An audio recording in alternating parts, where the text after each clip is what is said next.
Going live. We're live, ladies and gentlemen. How's everyone doing this evening? I would like to make a special shout out to our den mother, Ellen, who has been extremely patient. I know it's been a while since I've started 15 minutes after a stream, several years, in fact. So I just wanted to be able to apologize for all those in the chat. It has been kind of crazy the last couple of days. The basement that I was in last week is now a construction zone, and as you can see, everything's blurred out because there's an even larger mess than there was behind me. But that's neither here nor there. I'm very thankful that I'm able to welcome a good, dear old friend onto the show. And first, just to let everyone know, super chats are open. So if you do want to be able to throw a super chat up, you can pretty much at any point. We'll read them out as they come, or just wait to the last back quarter of the show. As well as don't forget to visit patreon.com / Den of Lore for all the patrons that are currently contributing to the show. Thank you very much, especially to Ellen, our den mother, who has been a very long-term supporter of the show and has basically been one of the reasons why we started things back up. Getting things a little bit organized, trying to currently do the full-time job thing and deal with major renovations in my house before we sell it. So bear with me. We'll get everything sorted out. I haven't even looked at the Patreon in like 3 years or 4 years. So if you're contributing, fantastic.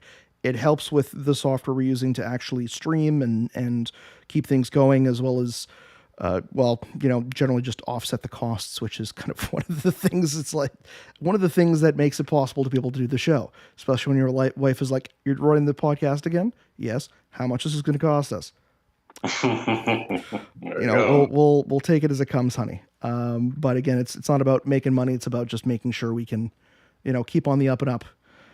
So now that I do have that out of the way, I did want to be able to welcome William. Again, you've seen the ads, you've seen the Facebook group, but you have not seen the man, William Pullin, on the show for quite some time. William is a passionate UFO enthusiast, historian, independent researcher who has dedicated his life to understanding the complex and enigmatic world of unidentified flying objects. With a keen eye for detail and a strong commitment to evidence-based research, William has developed a reputation as a trusted voice in the UFO community. Through his personal blog, UFO Real, a historical review, Pullin provides a unique and insightful perspective on the history of UFO sightings, encounters, and research. By analyzing past incidents and trends, he helps his audience to better understand the current state of the phenomenon and the implications for the future.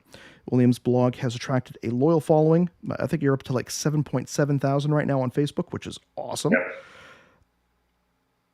And readers value his thoughtful and well-researched commentary on subjects that often provoke strong emotions and divergent opinions. And, now, William's interest in UFOs began at a young age, and we could probably go through that. Now, he has also been a staunch advocate for open, honest discussion about UFOs, encouraging a respectful and rational discourse within the community. He believes that the key to understanding the UFO phenomena lies in maintaining a critical and inquisitive mindset, and he is not afraid to question widely held beliefs and assumptions. Through his blog, he seeks to create a space for engaging conversation where individuals can explore their ideas and opinions while learning from each other's perspectives. William, once again, welcome to the Den of Lore. So you've pulled up your chair. You've got your farm slat. Warm Pepsi. So, Chris, again, it's an honor to be here. Always a pleasure to hang out with you. My goodness, you're one of the world's most renowned UFO historians, and you're honored to be on my show, running from my basement currently. I'm very much so. Yeah. The honor's mine, sir. The honor's all mine. We share a penchant for maintaining a level of critical thinking, and just the older I get, the more I realize that we can entertain some far out possibilities without losing our ability to think. We can still use our brains. So you and I have always shared that in common, a common search for the answers, and using what that gray matter in our head that we evolved. So It's all good. I've always found that your, I'm going to say, patience has been a lot further along than mine over the last uh, several years. And your ability to remain eloquent and level headed when I just can't astounds me on a constant basis. Um, so I normally the last 4 episodes I actually planned out. I didn't actually. I realized that I didn't save the file, so we're just going to do this old school and wing it today. So I'm quite excited for this. Cool. Now, for those who don't know, like how like everyone's got an origin story, whether you're a supervillain or a superhero. What is your origin story? How did you get into, like, not just UFOs, but like the community as a whole? Yeah. And I grew up with Star Trek, the original series. It was in reruns in the 70s. I saw the original Star Wars. So I liked science fiction, but I always had this idea that there has to be something real about it. The idea that, yeah, we're seeing a movie on the screen or what have you, but in reality, are there other peoples out there in the universe? I was always fascinated by that idea. And by the 80s, I was obviously in high school and college, and I actually joined APRO, the Aerial Phenomenon Research Organization. It went kaput in 87, 88 when the Lorenzens passed away. But I was a member for the last 3 or 4 years of the organization, and I wasn't investigating UFOs. I was just reading content. I was reading their journals and getting to know what's been seen and what's been claimed and what have you. And then I really didn't start researching the topic until APRO folded, and late 80s, early 90s, and then it went from there. I don't know if I've ever been like really a member of the community, whatever that means. The UFO community is a term that, as time has gone on, it's kind of really doesn't mean much to me really at this point. But I have friends in the community, if you want to call it that, people I've interacted with, and people just know me from my blog. And they all know my fascination with the unknown extends past UFOs. But UFOs they've taken the lion's share of my thought process for decades. So, but I consistently get pushed back in the community because I've never seen one. I've never experienced anything anomalous, which makes me not even a Starlink satellite. Yeah, it's all about the data for me. I have no personal experience to refer to. It's all exploring what other people have seen, but I've never seen anything I couldn't identify. So it all started with that, really. Well, that's kind of the whole thing. It's like UFOs. It's unidentified flying objects. Like, what is that? If you know what running lights are on an airplane or a helicopter, or what a satellite looks like, you can identify it. So technically, that would. I'm just going to try and see if I can get my glasses here. Like technically, that would make, like, if you can identify it, it's no longer UFO. But even though you've never gotten pushback, like, or I should say, like, even though you've gotten pushback, like, has this really hit you? Like as this, like, has the criticism ever gotten to you? Like, have you ever had to just kind of like take a step back and think, like, why do you do it? What's kind of the point, or do you just shake it off? I just shake it off. I mean, everyone has their own opinion, whether I agree with it or not.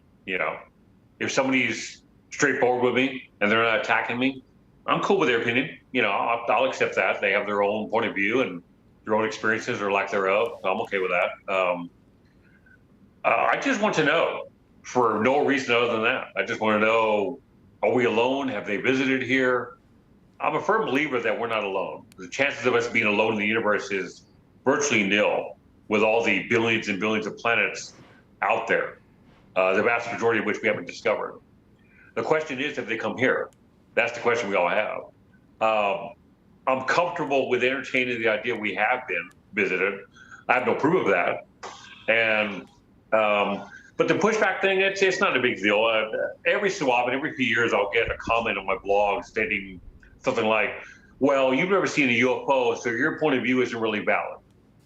No, and I always respond with, So the points of view of Kevin Randall and Stan Friedman and Don Schmidt and Alan Hynek don't count either, because they've never seen a UFO either. Well, I would say that for most people, it goes to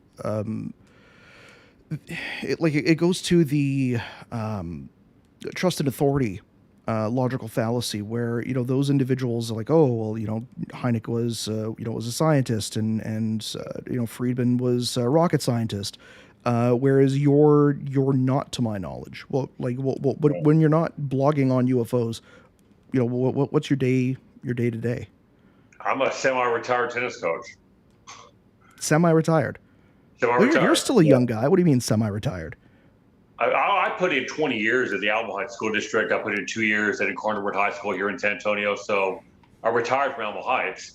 I'm still working as a coach independently. So that's how I make a living. But when I'm out on the court, my life is cut into 3 parts. My wife Venus, my work on the congratulations, by the way. I didn't get a chance to say that in person to you. Oh yeah. Yeah, she'll be walking in from work at some point tonight. But yeah, so my life has 3 aspects. A 4th aspect when the NFL season's underway, but beyond that, it's just those 3 things. And even when I'm on the court, I'm looking up to say, okay, I'm outdoors, but I come across something. But this is a question no one has any answers to, and of course, we want educated people from different fields to examine this issue like any other issue that's unknown. That counts for a lot, but any person who has a measured, logical, critical thinking kind of approach to this topic, regardless of their background, can have some input. And most people would say that that's kind of the truth. If we don't necessarily know what it is, or the technology is so far beyond us, if it is something not from this planet, then anybody can make a comment on it and be an expert. Some people would throw back that there is a certain understanding, with regards to physics or aerodynamics or what have you, that would provide more insight into what these things are, or at least be able to identify if something can turn on it at a 90-degree angle. It's like, well, that could be X, Y, Z, or, this is, swamp gas versus, exhaust fumes. But I would think that at this point, because we don't know what it is, some of that expertise just goes right out, the window to some extent. Absolutely. Yeah. There's the level of ignorance we have about the universe around us is astounding. The more we learn about the universe around us, the border of our knowledge grows and grows, but we still have this vast amount of ignorance we have surrounding that. So the search for knowledge is never ending. In my experience in the UFO field, the UFO community is populated by skeptics like myself who are measured and cautious. Then there are the true believers. The true believers are in 2 camps. One, individuals that believe everything is alien, or individuals that believe nothing is alien. And so those polarized points of view, the true believers tend to stick to their positions no matter what the evidence is, no matter what data is brought forth. So they close their mind off to learning more. Whereas myself, I always tell people, my opinion amounts to nothing. I can't prove anything. I'm always searching for more knowledge, and I think that's a good thing. Now, what's the difference between a skeptic and, let's say, somebody who's considered a rational thinker? To my mind, a skeptic is an individual that is cautious and withholds making a declaration of a position until after they've looked at all the data. They educate themselves about whatever topic they're examining and wait to declare what they think until after they've learned as much as they can about the topic. A critical thinker along those lines is kind of the same thing, but that skeptic label is thrown around a lot. In the UFO field, skeptics and debunkers are labeled, they're lumped into one big jumbo pile of poop, and they're different. A debunker is an individual that has made their mind up prior to, if they ever look at the data. They've made their mind up that it's a weather balloon or birds or alien spacecraft, whatever the case may be, they made their mind up prior to any examination of the information. A skeptic withholds their declaration until after they've educated themselves. So they're two different things. But in the UFO field, if you don't believe it's alien, you're labeled a debunker. That's kind of the funny thing. Like the debunker label gets thrown around like, you know, if you want to be able to vilify somebody, you know, it's like, oh, this person's a debunker. I've been called a debunker by, I'm trying to remember his name. It's been so long. Oh my goodness. It's been that long of a day. Radio show guy. Lives in Vegas. George Knapp? Yeah, I know. He never called me by name, but he's like, you know, when there was the whole To the Stars Academy thing and that he, you know, that apparent alleged scam, I'm not going to call it because I know my legal, you know, the boundaries I got to go in. It's like, man, that, you know, that those debunkers, they're just trying to keep you from the truth. And I'm like, no, I'm not a debunker. I just think you're full of shit, you know, or at least you in particular on this particular subject. But you know, if you're trying to assuage your followers or the, you know, your marks, and trying to make sure that they think that the other side is completely wrong, you're going to go right for the nuclear option. Sure. Like, have you been called a debunker? Have you been, you know? More times I can count. I've been called a few other choice words, which I won't repeat here because there's ladies listening, I'm sure. But it happens. I mean, it's interesting. I recall the late Stanton Friedman always used to say that individuals that are ready to attack you will attack you as opposed to attacking the data. They've already had their minds made up. And he was right. You know, if someone's uncomfortable with my position about a case or what have you, I mean, don't call me a name. Just bring forth some information that will possibly convince me to change my mind. I'm cool with that. It's all about learning, you know. That's kind of true, and I find that, you know, on the flip side to the archaeology to, you know, like the ancient history archaeologists to Graham Hancock, and, you know, the back and forth between just individuals in that realm. You know, he'll go on Graham will go on wild tirades about how he's treated, and you know, he'll call them all sorts of very eloquent, you know, names to be able to position them, and they'll say like, oh, you know, like, we don't do that, we don't call him names, and then they just turn around and start calling him names, and I'm like, you're both doing it, man. Like, it's you know, at the same time, it's like they're getting grant money and he's selling more books, so it's part of the entertainment sphere. That's kind of the next thing that has always been a big thing for me. ufology, UFO research, the UFO community is a massive, and again, I'm saying this for any of the new potential viewers, anybody else who's subscribed and, you know, listens to the show, and I'm seeing Lee, I'm seeing, you know, anybody who watches the show on a constant basis, you know what I'm about to say.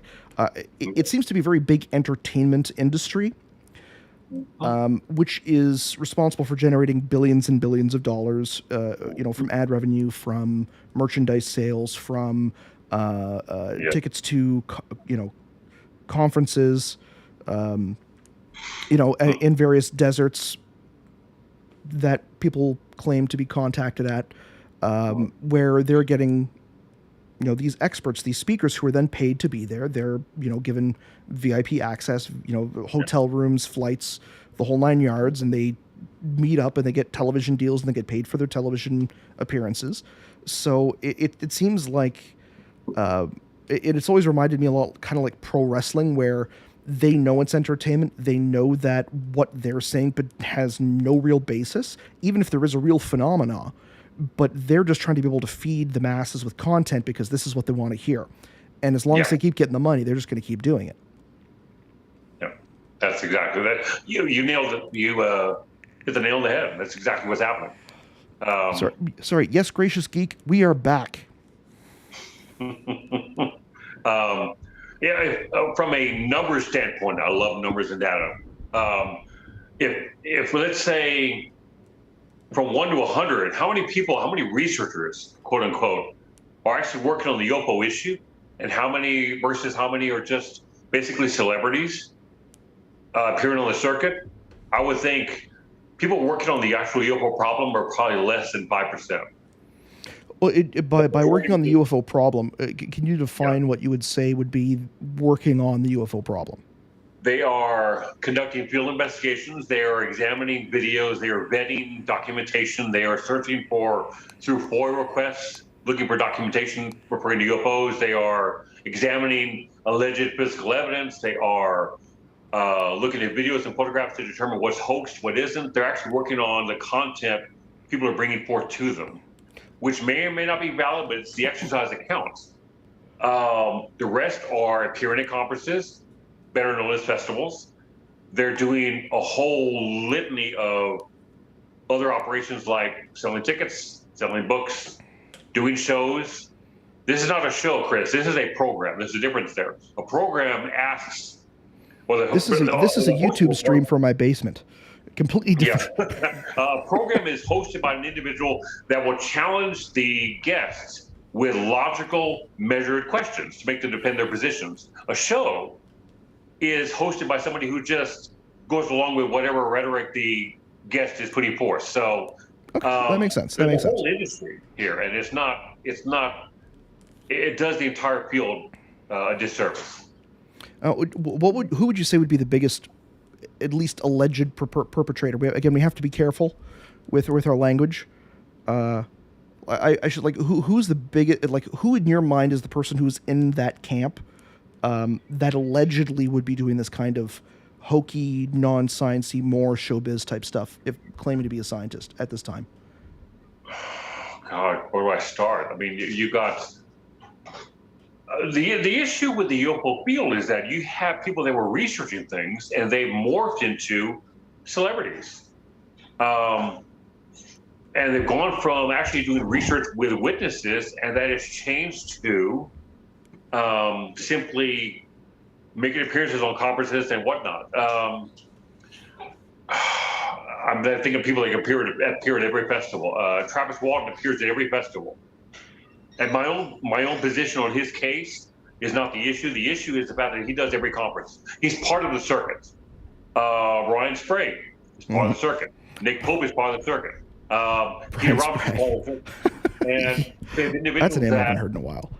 I guess a bigger issue here nowadays is that prior to the internet, you had individuals like Stanton Friedman, Kevin Randall, you had drawn a blank, Donald Kehoe, Alan Hynek.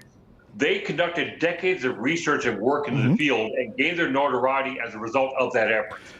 Now it's reversed. Well, keep in mind though, is it with Stanton Friedman, and I've interviewed Stanton. I was one of his last interviews before he passed, unfortunately. And one of the things that he told me, and again, this is kind of his shtick, because he would basically say the same general story, and he layered it very, very subtextually in terms of this is kind of how it goes, where he told his story about how he got into speaking, which he was already a scientist, and he just kind of got, it's like, hey, you're a scientist, can you come talk about this stuff? And he's like, okay. And then after the third or fourth one, he's like, I'm starting to get paid for this. And it just kind of rolled from there. So, but he still did the research, or at least he lent his credibility towards more of a rational mind. But I would say, at least in my opinion, he was up there with the, with that cadre of entertainers, but at least he was one who had credibility when he was standing up there to a certain extent. Yes, he had earned his notoriety as a result of his work. But again, with that beard, could you really ever say no to him?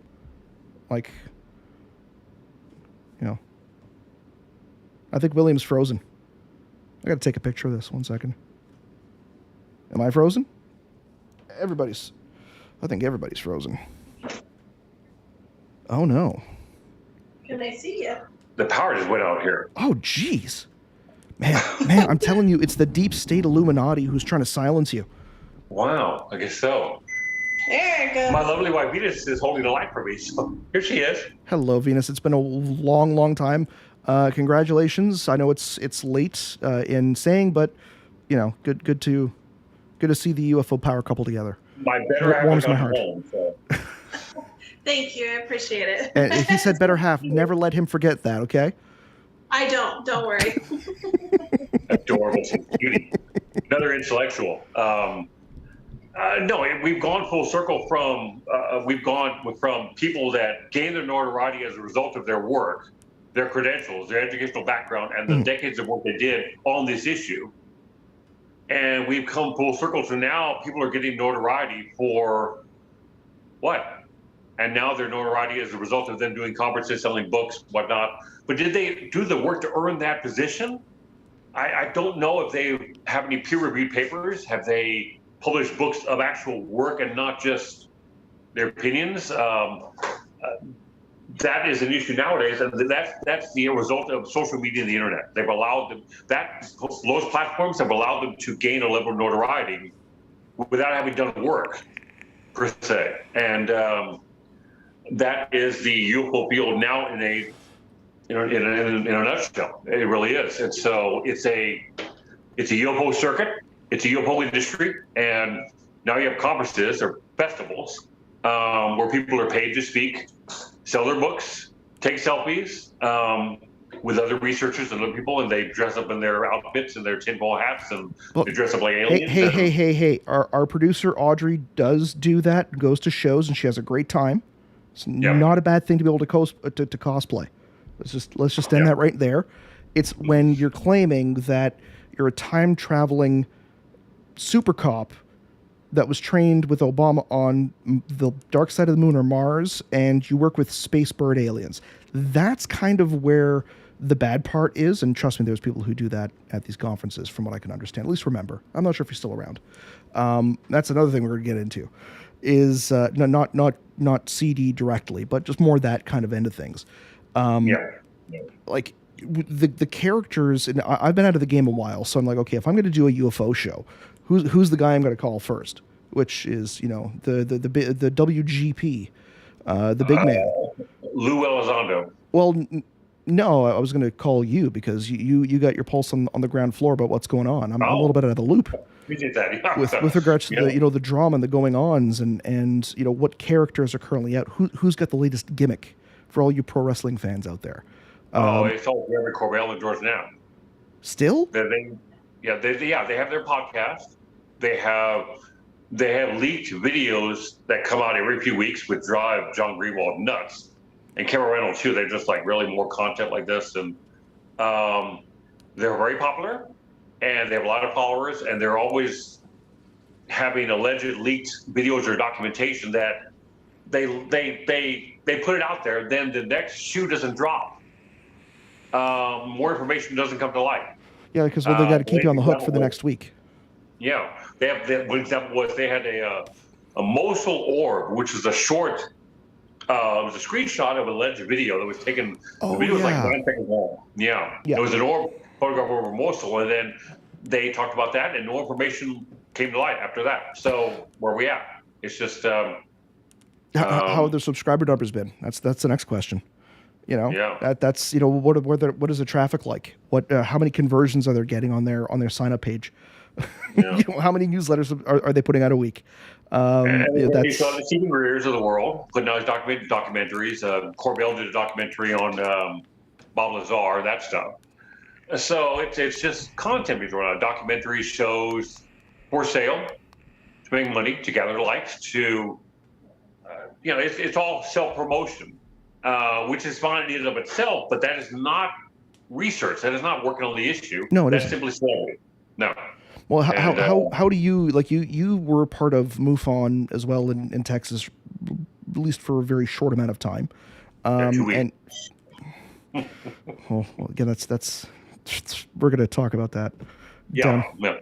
But you've done the research, you understand, like you've been part of the groups before, and I know that primarily that your contributions over the last several years, I'm going to say several years and not decades, because I still see you as a young guy. You're a lot more active than I am, so I'm like, if you can teach somebody to run around a tennis court, even half retired, yeah, you're good. but like you're primarily around the documentation and discussion over either historical events, current events. So you look at the overall arching, I'm going to say storyline or at least situation, but Yeah. you don't necessarily like you haven't gone out in the field in quite some time, have you? No, it's been about almost 9 years now. Yeah. What was it like going out in the field at that point? It was an exercise in futility, to be blunt. The vast majority of reports turned out to be misidentified aircraft, a bunch of the witnesses on windshield, birds, hoaxes. Just the hoaxes again were a very small percentage, but the vast majority were just misidentifications of mundane phenomena. So you're literally spending time and money to go investigate a flock of birds, or an aircraft, or a misidentified planetary system, or whatever, or when two planets lined up. We had Venus and I think it was Jupiter were lined up in the night sky. I think it was early this month, and people were inundated with UFO reports over people misidentified two planets. So that kind of stuff was admittedly frustrating, but it's part of the process of trying to weed out, or trying to explain cases that warrant explanation, trying to find those unexplained cases. And I never found a case that strongly suggested really anomalous activity. Virtually everything was explainable in mundane terms, which was not frustrating, but it is what it is. So, I get that, and I know from an experience that I used to talk about on the show all the time that freaked me out when I first saw it. Where is I saw at least they at least here in Ottawa they call it St. Lucian's Lights. It's ball lightning caused because we're on a fault line, and I had a picture of it, and I'm like, man, this like it was it was a straight up glowing orb that danced around, and I watched it for an X amount of time, and it just absolutely freaked the heck out of me. And then I'm like, oh, ball lightning. This is how it, what causes it. This is what it can look like. And I got more into understanding that phenomenon and saying, okay, well, it was it aliens? Maybe was it, was it plausibly something else? Yeah, more likely than anything else. And it brings the fear down. It also kind of bums you out because you're like, damn, like I thought it was something cooler than that. Yeah. But then it's like, I actually saw ball lightning. How many people do you know of that have been able to actually, well, besides the potential tens of thousands of people who've also seen it, claiming it was an orb UFO, but how, like that's a phenomenon that is very rarely seen. And it's like, maybe that's something that's even cooler, so I try and frame it around that. But if you've got individuals who are saying, oh man, I saw this, something I can't explain, and then you explain it to them, do they generally get more entrenched in their belief, or do they, do they reject what you're saying and say, no, man, it's got to be aliens? Or, do they kind of do what I did and, just more sit down and go like, okay, that kind of sucked.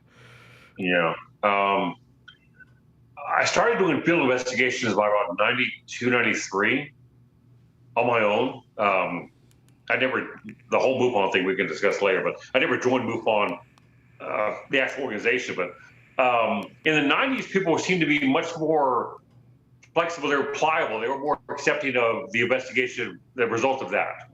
So if it turned out to be misidentified birds or whatnot, whatever the explanation was, people seemed a lot more willing to accept those results. Something happened around the 2000s where people just became more entrenched. Yeah. And so now an investigator can bring forth, they file a report with MUFON. A field investigator is assigned that case. They conduct an investigation. They do it thoroughly, objectively, hopefully, using the scientific method, gather as much information they can, compile an investigative report, bring it to the witness. That witness reads the report and will double down on their preconceived bias and say, no, I know I saw something alien. It happens all the time now. So we've gone from witnesses saying researchers were closed-minded back 30 years ago. Now it's reverse. The closed-minded individuals in the field are the witnesses because they're not willing to accept that a lot of UFO reports are a mundane phenomenon. They just are. That has certainly changed. Do you think that it's more of a product of social media as a whole, media and the whole ancient aliens fad taking off and basically claim that anything is as a result of alien contact, whether ancient or not? Is it people just wanting to feel like they belong to something, or is it just because it's been thrown in front of their eyes so many times and they've been told that everyone else is lying to them so many times that they're like, no, I know what I saw. I got to trust my own eyes. I think it's more of the ancient alien / internet / social media kind of deal. That scenario has made individuals just embrace everything as extraterrestrial, which is not supported by the data. To look at it coldly, I mean, the available data we have now for the last 80 years shows that the percentage of unexplained cases worldwide is less than 3%. And of all those, the remaining 3%, are any of them alien? I don't know, possibly, maybe, maybe not, who knows? But we do know the vast majority are explained by mundane phenomena. People don't like that declaration, despite it being supported by the data. So now people are just enamored with the extraterrestrial. They're not willing to buckle from that point of view. And like the ancient alien guys say, everything's alien. Ancient alien theorists say yes. They never say no. So individuals have their minds made up already. And it makes me wonder sometimes, why are they bothering to report anything at all? If they've already got their mind made up, why ask for an investigation? If they're not going to accept the results of the investigation, then what's the point? Were they expecting a cookie? I guess so. Here's your hat and your T-shirt. Yeah. And that's a shame, because this is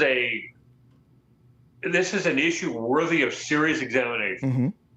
I firmly believe something's going on in the skies above our heads. Nobody on the planet knows what's going on. It's an unsolved mystery. It's a UFO problem.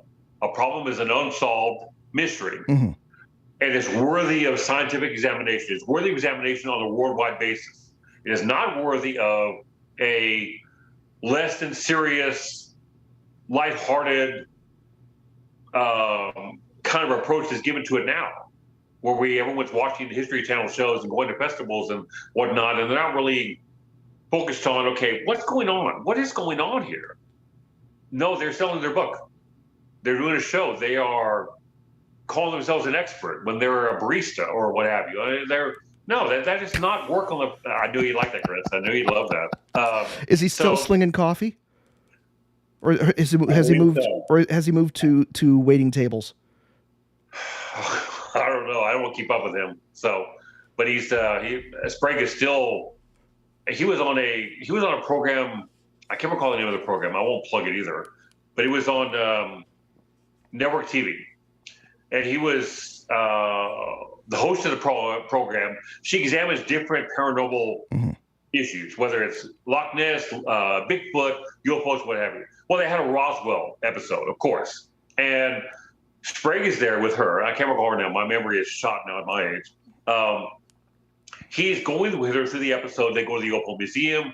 They discussed it with Frank Kimbler, who's a assistant professor of geology at the New Mexico Military Institute, a qualified researcher, and I know him personally. And Sprague has this deer in headlights look discussing Roswell as if he's never heard about the case at all, as if this is all new to him.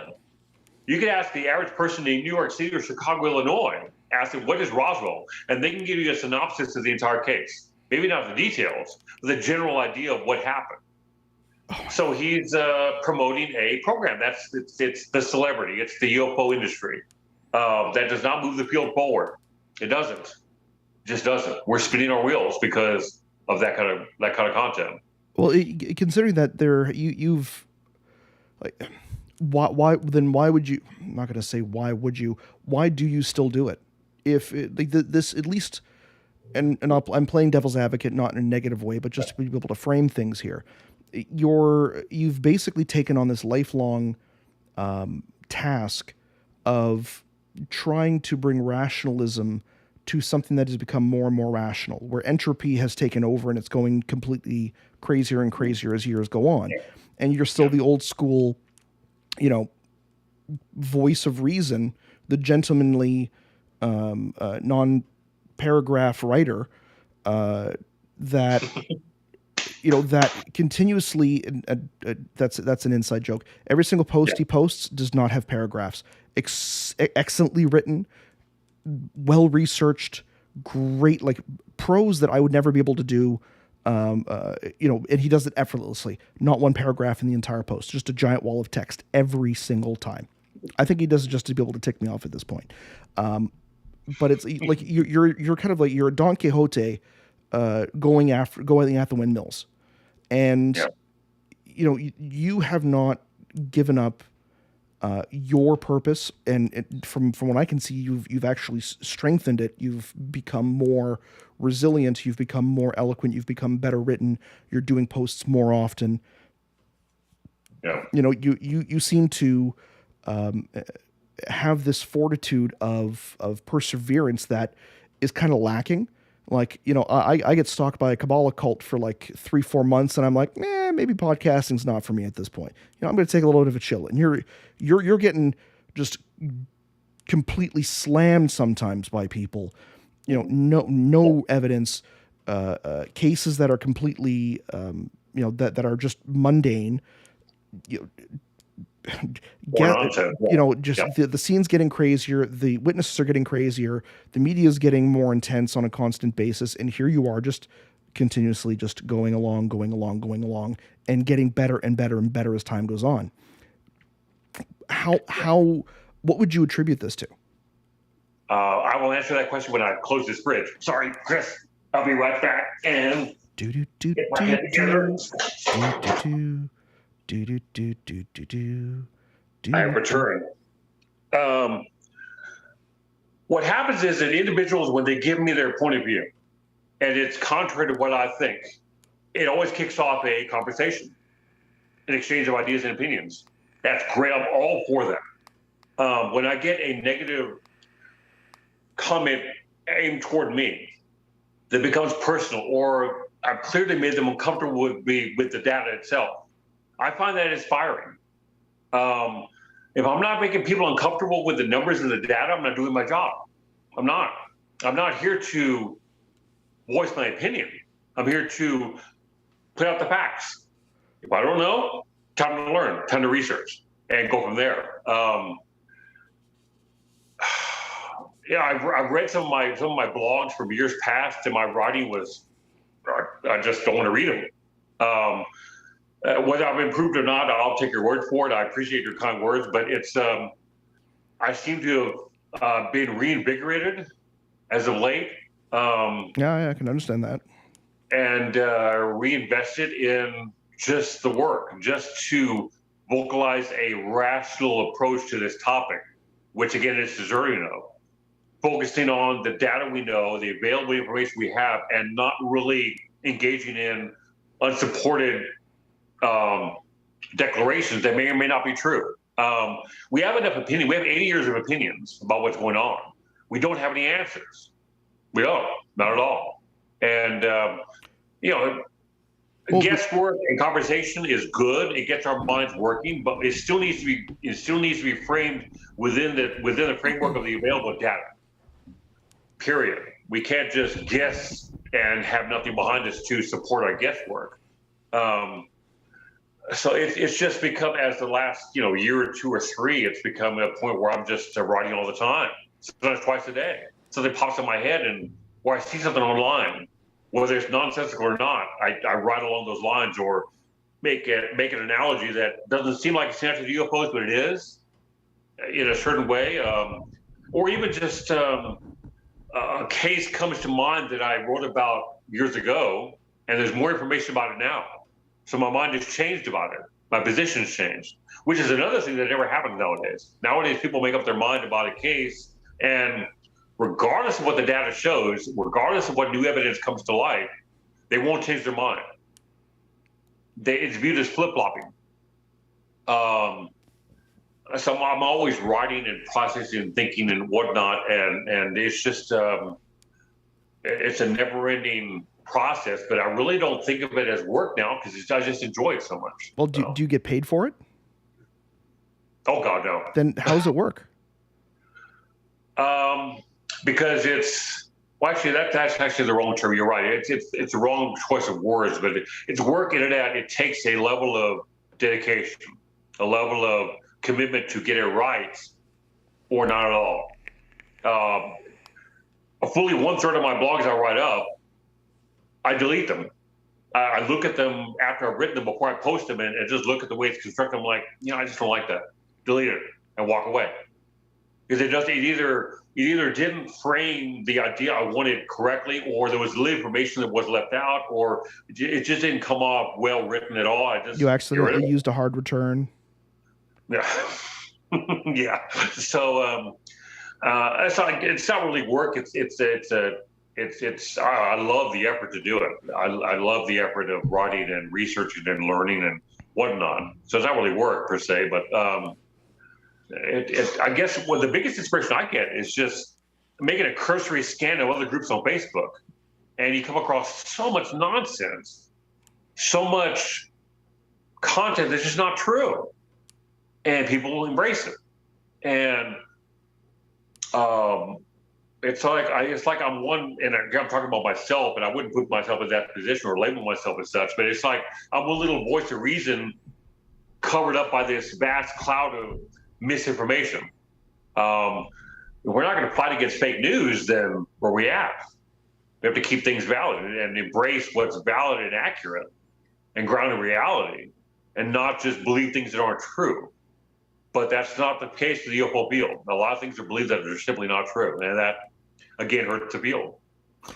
It took me a long time to get into that mode myself, and every now and again I'll shades of the old Zuger will come out, Sure. usually just for fun. It's like, I got 5 minutes to kill, it's like, but we got these photos of this cave on Mars, and there's like this alien creature in the background. It's like, could be pixelation, and I'm like, they found, like, I zoomed in on the image, this is what I found, and it's like those puppets that yep, Yeah. and which is great for people not to be able to say our age and your age who will remember Sesame Street and what have you. Sure. And it gets a couple of laughs, and I'm like, I'll move on. Whereas 5 years ago, I'd be out searching for the fight, and I recall it. Keyboard warrioring. Yeah, whatever. We'll go with that. And actively trying to be able to antagonize people and troll people, and Lee in chat is just like, yes, Chris, I've seen it, I've done it, we've had good times with it. I'm like, yeah. And it's there. There's a certain point in time where you're like, it doesn't really matter. Like, you want to believe the moon's made of cheese? Like, sure, like, I'm good over here. And I'm starting to see where, at some point there was kind of a switch with a lot of people where they're just like, I'm just going to keep doing what I'm doing and let my work stand on its own. And if people want to like it, great. I don't have the energy for anything else, and I'm not going to worry about it. And you're one of the people who seems to be doing more of that, which is awesome, because it's super positive, not just from a research standpoint, but also it shows a level of maturity that is much lacking. Well, again, this is you, so of course you have the maturity that's lacking sorely in society in general, and it's just like super positive from a mental health standpoint. Like, if if you're not so much worried about what other people are saying or doing, and what's the next comment, or what's the next response going to come in, or what's so and so in this blog in this Facebook group thinking or saying, you're a lot more in tune to be able to focus on your own work and your own writing and what you do, and you tend to become more happier with what you accomplish, and that produces a feedback loop of just positivity versus just constantly negativity of you tearing somebody else down. And don't get me wrong, it's fun to be able to shit on the occasional person who's, we all know, is out to lunch, or just I'm talking about, Sure. We're shooting the shit back and forth. I'm like, this person's, this person's so and so, and that's just people talking crap. But if you as an individual are just focusing on what you're doing and what you're creating and the content that you're putting out there, and not worrying about what the competition is doing. You are more focused on building up something in yourself, which helps you sustain yourself through tough times and be able to enjoy the good times a lot better.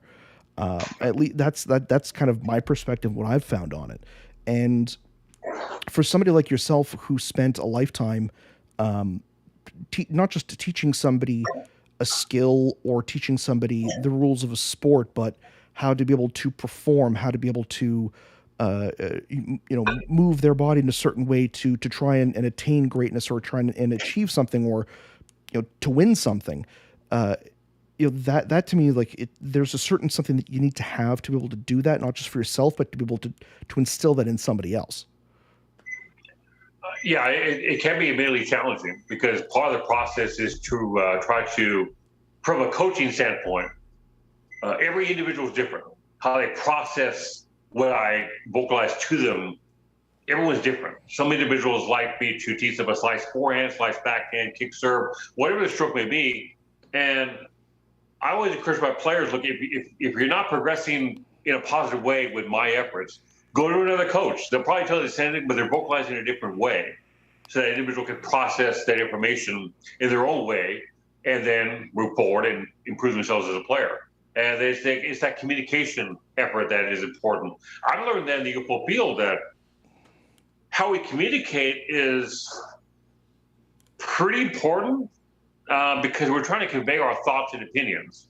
And at times, we're trying to convey important information.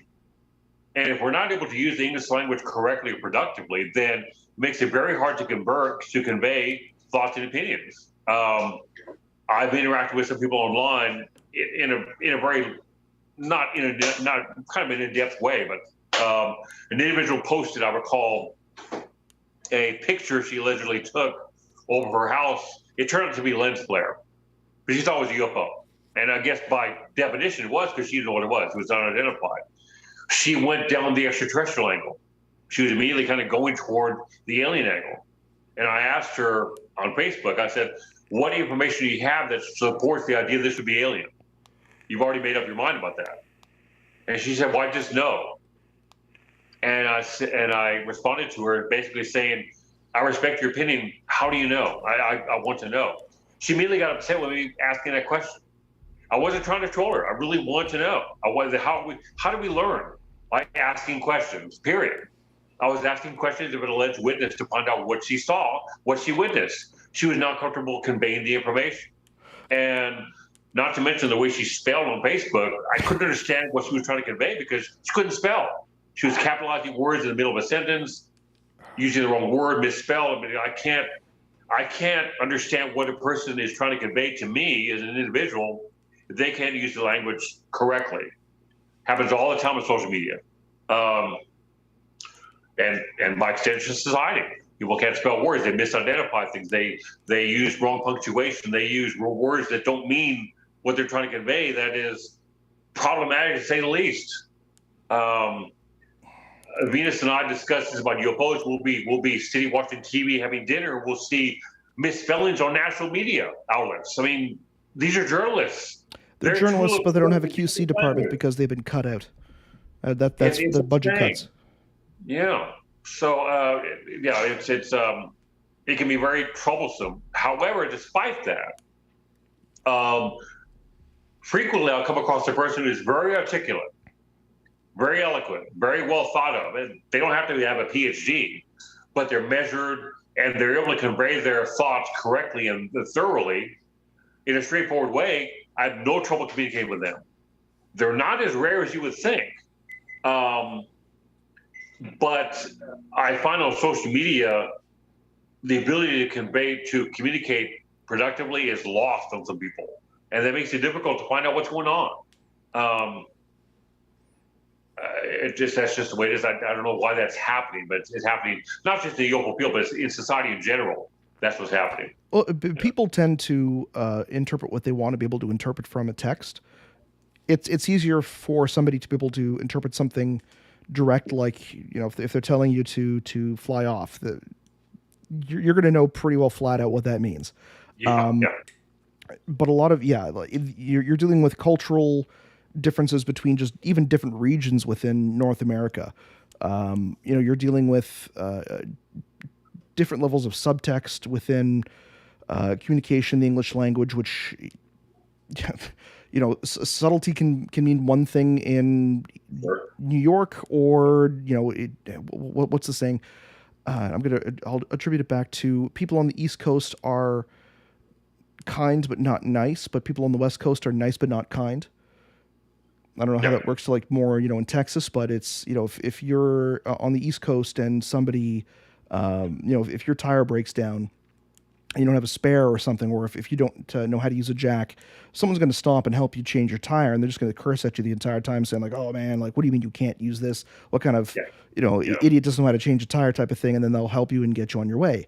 Whereas on the West Coast, they'll stop and say, "Wow, man, I'm really sorry that happened to you, but man, that really sucks," and they'll just be on their way and leave you. That kind of, like, just that kind of cultural difference in mindset can mean can make somebody reading a sentence or somebody reading a situation interpret that sentence, even if it's if it's not direct, if it's not explicitly accepted as something throughout society, they're going to read it differently.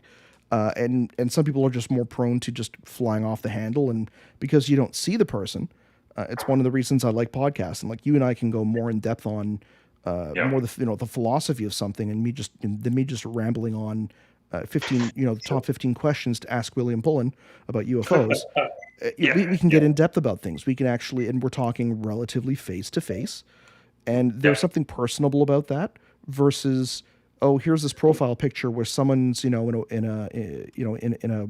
white tee with like a hat backwards, and they're like doing some signs, or somebody's just the 15th person holding a fish by a lake. You have a preconceived notion of who that person is, what they're about, what their values are, and that immediately will put your own guards up towards how you're going to react to that person, how you're going to think that person. You've already judged that person before you've even you've gotten to know them, and like that in itself has broken down communication online drastically. And I will be one of the first people to admit, hey man, I was there, been there, done that, went down that rabbit hole, and it's very difficult to be able to self-realize and self-reflect to try and pull yourself back from that. Because if you're like that online, what are you like in the rest of society?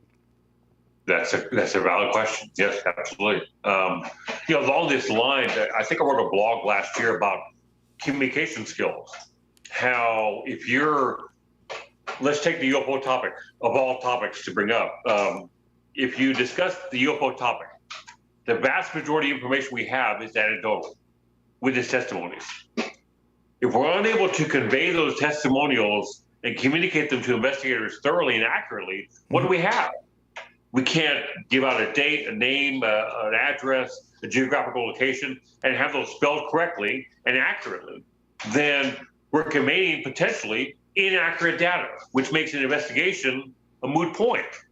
I wrote an entire blog about the necessity for accurate conveyance of information, accurate communication skills.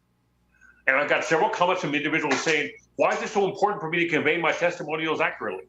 Really? That's a question. Why? It's important. I can't imagine somebody who has been victim of a rape or a robbery or not, and the investigative police officers weren't really worried about getting accurate information. No, you want accurate information, and yet people were very comfortable just giving their stories out in a very haphazard way. I was very troubled by that. We whether you're in high school, secondary school, college, graduate school, what have you, you're trying to learn accurate information. You're trying to educate yourself, or your professors are trying to educate you using accurate information. You're not trying to learn things that aren't true. You're not trying to learn dates and times and scenarios that are inaccurately portrayed. You're not. You're trying to learn things as they are, the truth, the objective truth. And it demands a little bit of accuracy. But in this as it pertains to UFOs, nowadays people are very comfortable just rambling on about what they saw, what they claim to saw, and not providing any details. And when they do, it's done inaccurately, Well, which makes it impossible to investigate. Well, because most of these experiences for these people, but like for anybody who's an experiencer, and I can tell you right now, it is a potentially traumatic experience. There is a lot of, there's fear, there's confusion, there are, Absolutely, yeah. there's adrenaline. You're not necessarily trying to process the facts as much as the emotion. So people will remember the emotion of the situation before they remember the facts. Yeah. I could tell you, at least from my ball lightning situation, like I could tell you the general situation. I could tell you how it ended, but most of all, I could tell you about the fear. I could tell you about the pit in my stomach of, oh, what the heck is that, and just the dread and the sweat and the inability to be able to sleep afterwards. I couldn't tell you the specific day anymore. I couldn't tell you the year. I could probably guess about the time of night. I could maybe guess the color, but any of the specifics, those are gone. So you try and ask anybody who's had this kind of this type of situation, and again, playing devil's advocate, it's very difficult to be able to try and convey that, even for people who are expert communicators. Yeah, very true. Yeah, I've had some interactions with some other people, not researchers, but individuals that celebrities. Yeah, they clearly weren't enamored with my point of view about how this topic is deserving of a serious look. And I get questions like, why is that so necessary? I say, because people are seeing things and experiencing things they can't identify. It's traumatic. The experience is. They're left with a pit in their stomach, traumatized feeling that, what just happened to me? They have no idea what happened. They're traumatized. They're emotionally scarred about this. Mm-hmm. That means they're deserving of some investigation if they want that. That does not deserve a tongue-in-cheek, celebrity-driven approach to the topic. True. It does a disservice to witnesses. But people don't really realize that. I mean, I can't imagine a young woman who's sexually molested or a gentleman who was mugged on the streets of New York City, and then the police arrived to do an investigation. They're laughing and joking and doing it less in a serious way. We wouldn't expect that. But that's what we get in the UFO field a lot of times. Well, you'll get that sometimes in the investigative field as well, depending on the area and the situation. You never really know what you're going to get from anybody. But especially from the UFO field, it's because that sells. The emotion sells. Yeah, the information sure. doesn't sell. The story sells. That's what gets clicks. That's what sells ads. That's what gets subscriptions.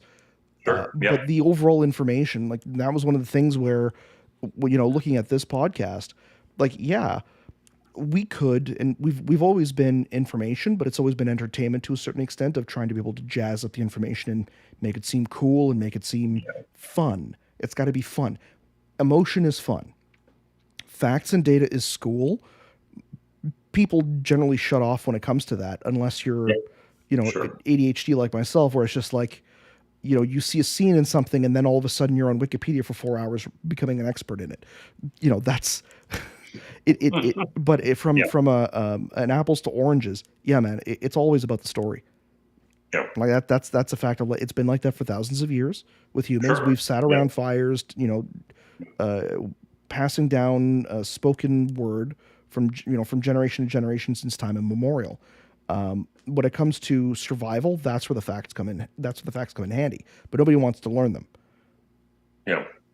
No, that's right. I mean, I recall listening to Kevin Randall, my friend, on a podcast discussing the UFO industry, celebrity, what have you, and that he remarked that a show about UFOs has to be about the stories, not the data. A show about the data would be canceled after 2 episodes. He's right. The data does not sell. The data doesn't get you clicks or likes or viewers. Stories do, because they're emotional. They're admittedly vague, but they're fascinating. They're describing things that are anomalous to potential extraterrestrial. That's fascinating by itself. Discussing the statistical sheet of UFO sightings for a decade is Well, that wouldn't make much good viewership.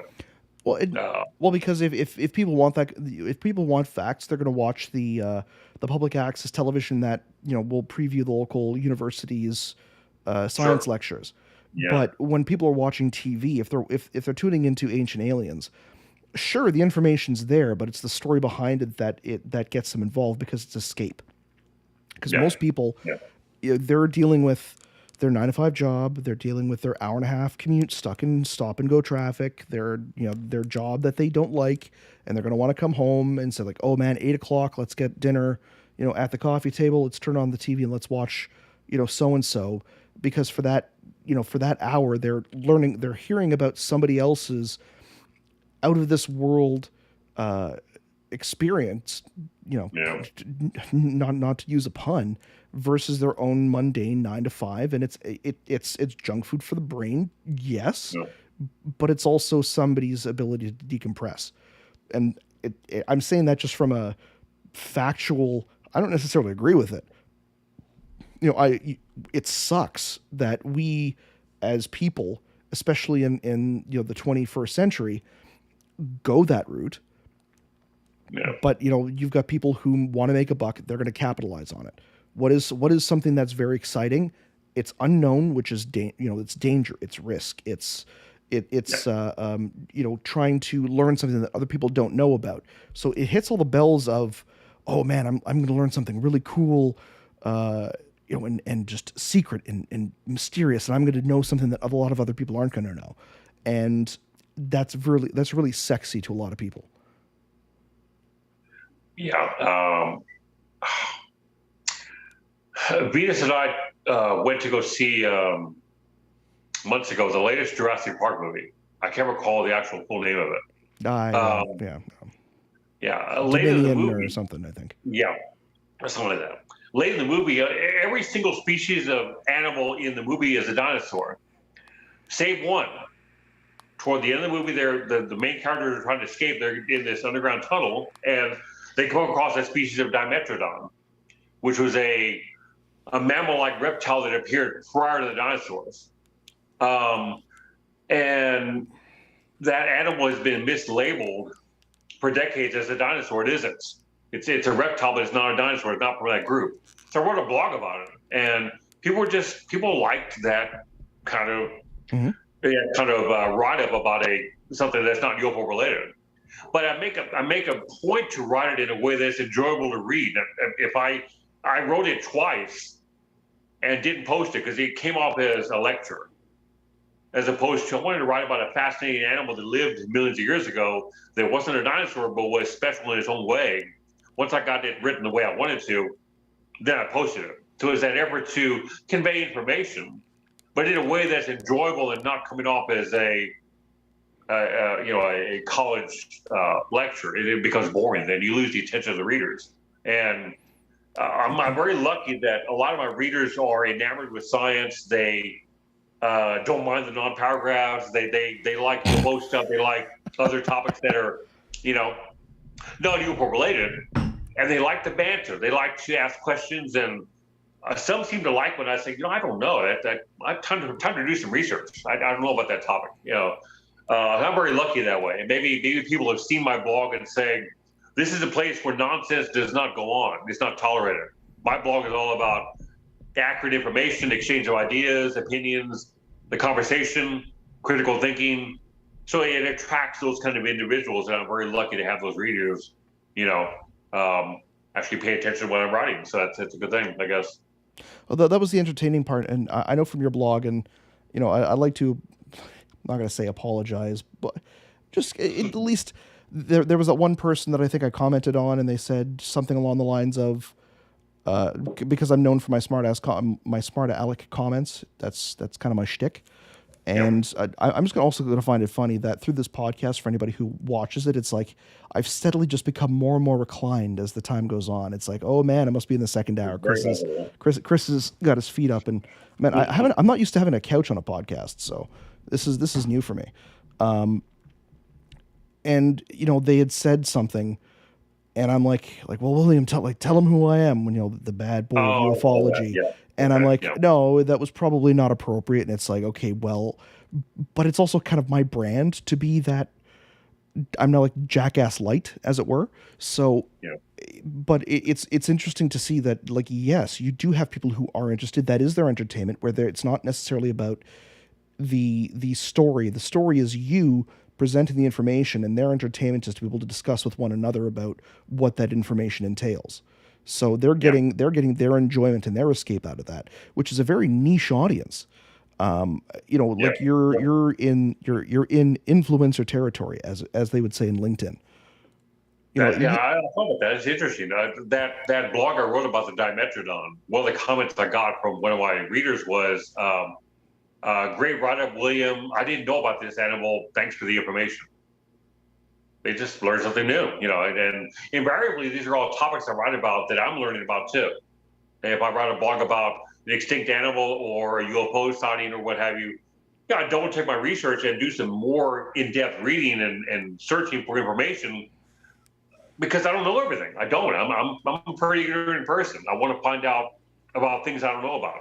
And so that effort to find out more information about something I'm fascinated by and then convey that into a blog, I like that effort. I like that because the effort to try to frame the data in a way that's enjoyable to read, as opposed to just something boring. And then to search the wonderful tool of Google to find images of the animal or individuals that are part of a UFO case and whatnot. That whole process is enjoyable.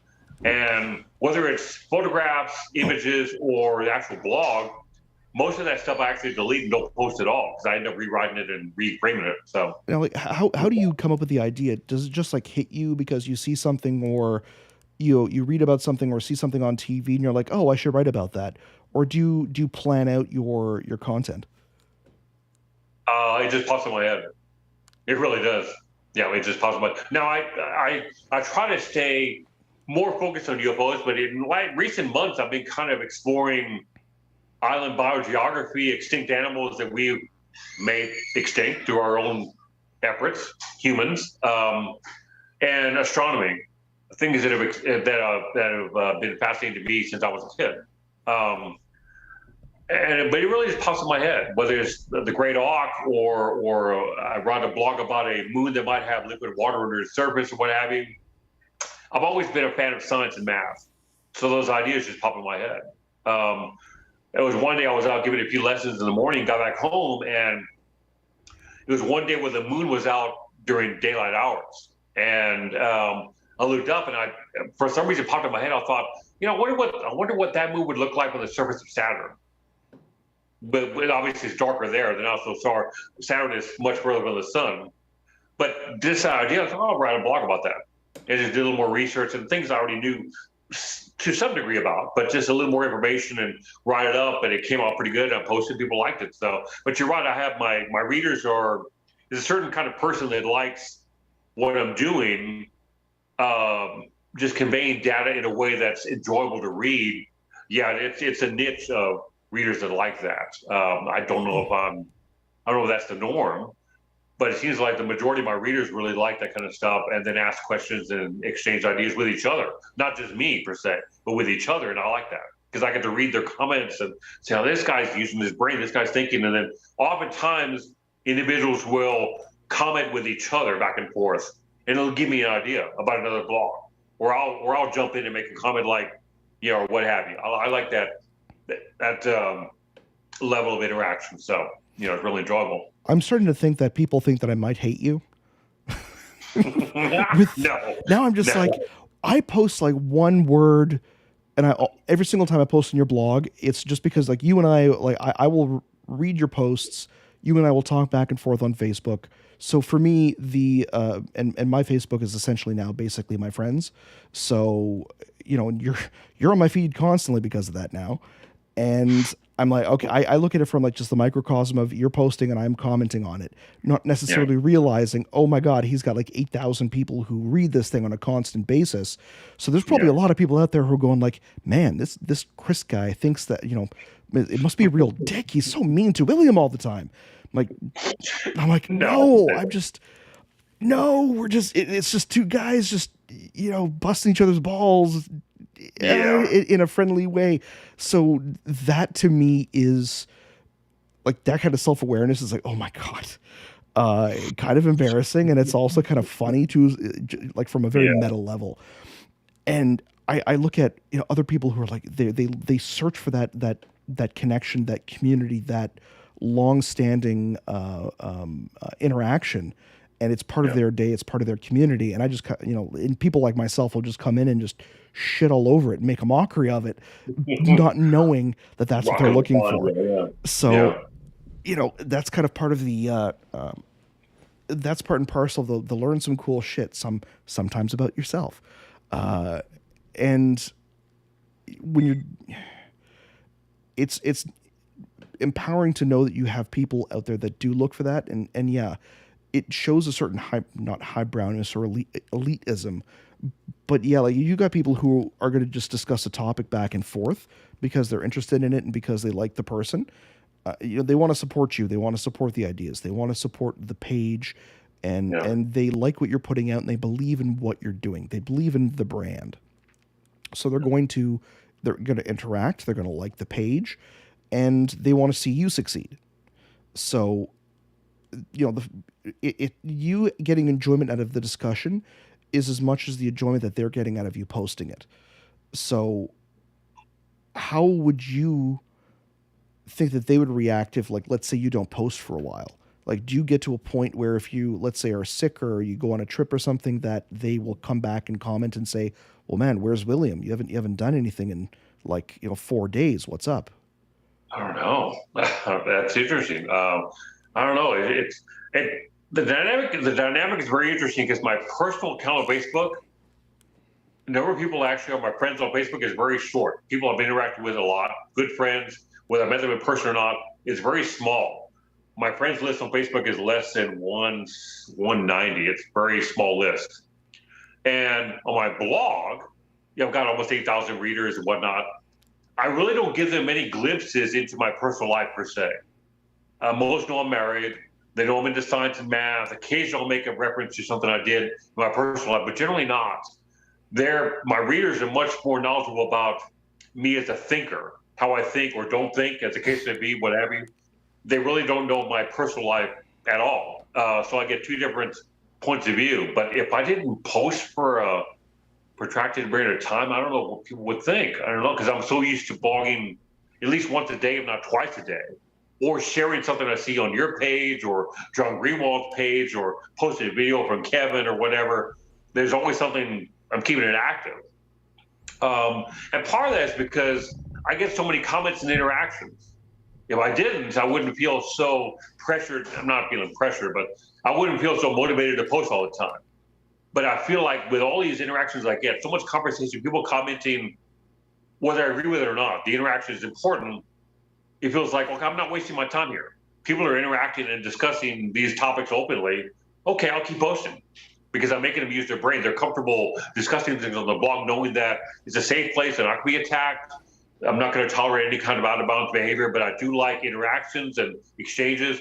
That's all good. I saw that. So I'm going like, man, I'm realizing how much you like me with the I love you, Chris. with the amount of trouble I've caused and not necessarily realize it. So, thank you. That's awesome. And at the same time, to all of your listeners, I'm sorry for anything, even if it's like just, me just being me, but I haven't been mean for many, many years. So I'm, yeah, that's true. Yeah. But that warms my heart at least. And that's really, really cool.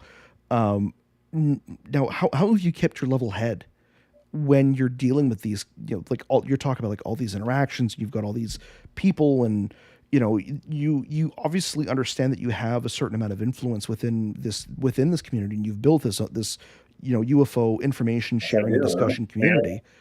Yeah. Like how do you look at that, knowing that you can grab so many eyes or grab so much attention?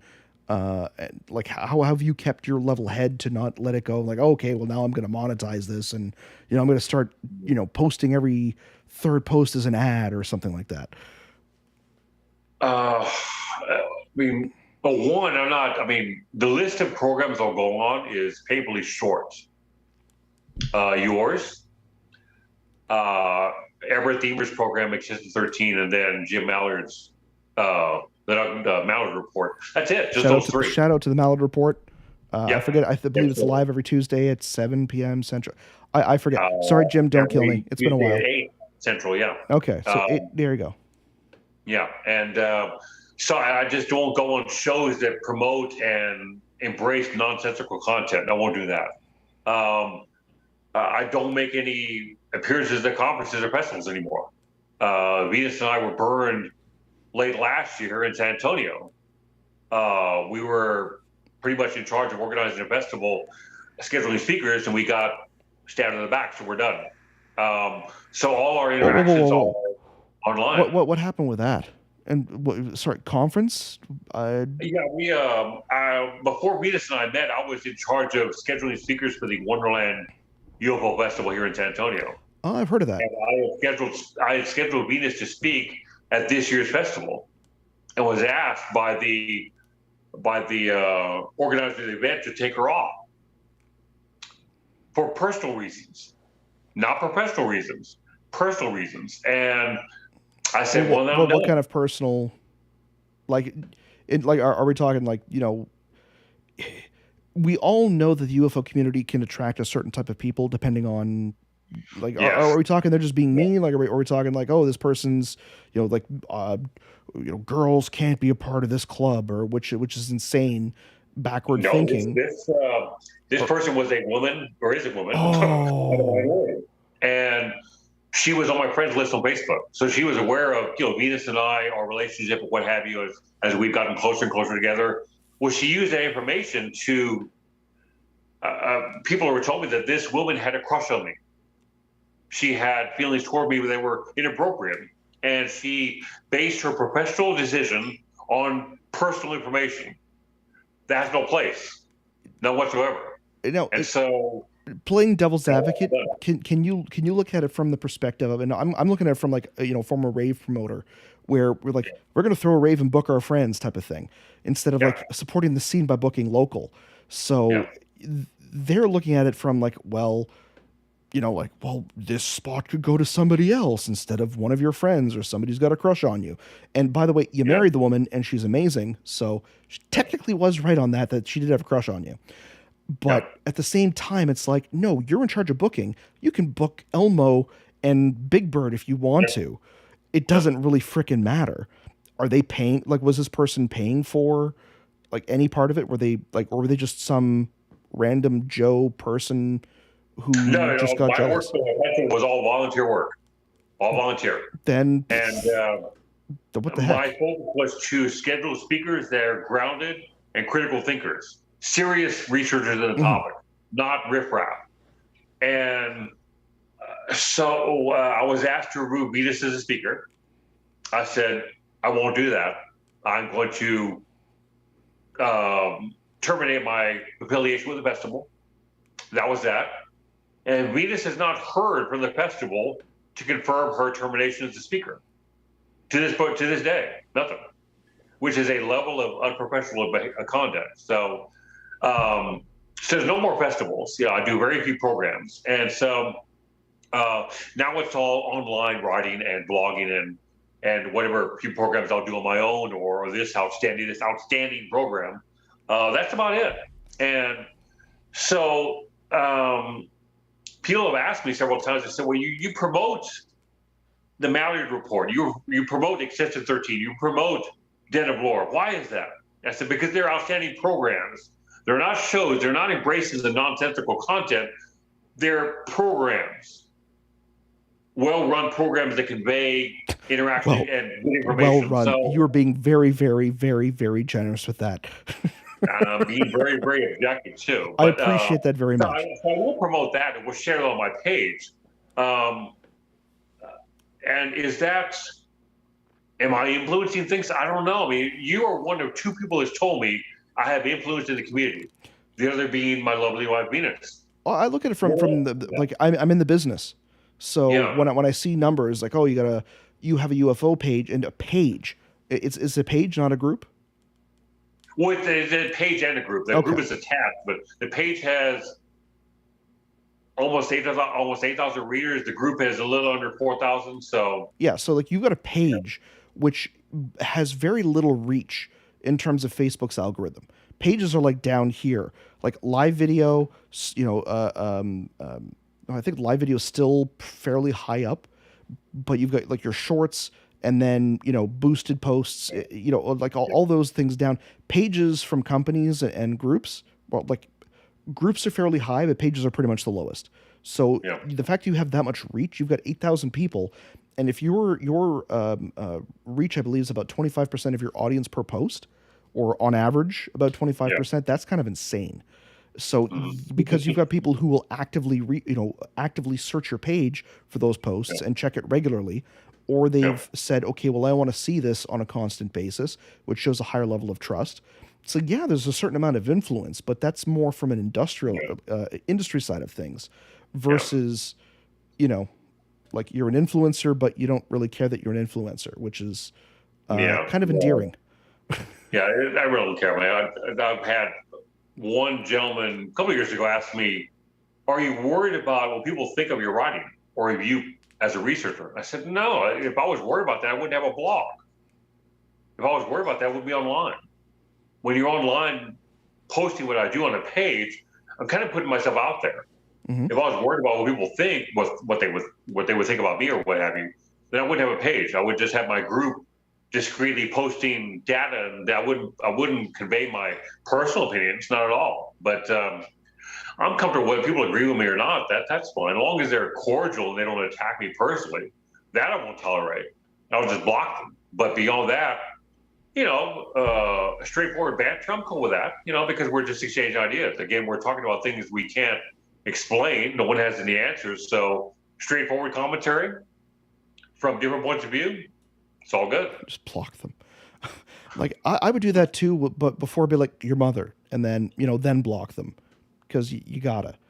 Uh, but you take it in a Yeah. you take it in a much better way, and that's awesome.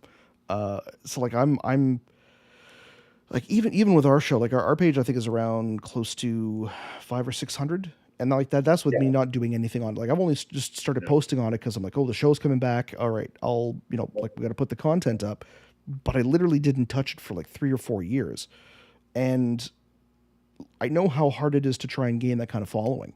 And there's a certain consistency that you have to have, so like the once a day, twice a day posts are necessary, and there's a certain skill, not skill, but discipline. I was going to say that with regards to doing it, even if you're just saying, okay, well, I got to do one post, and then you get inspiration and you do it. Do you think that's more like good luck, or is your mind just constantly going? It's always going. It's always going. Always going.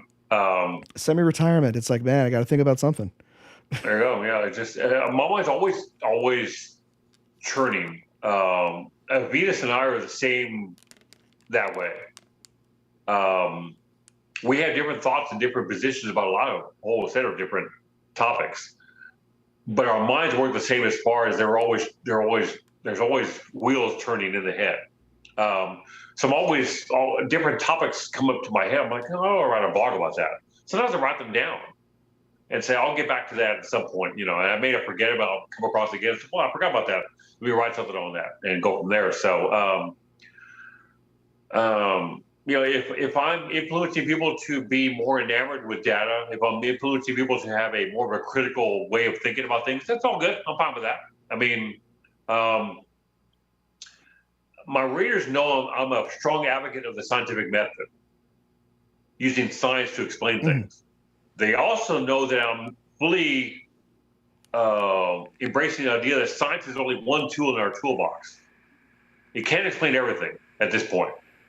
So we can't throw it away. We need to use science, but we need to use all their other possibilities to possibly move ourselves going forward.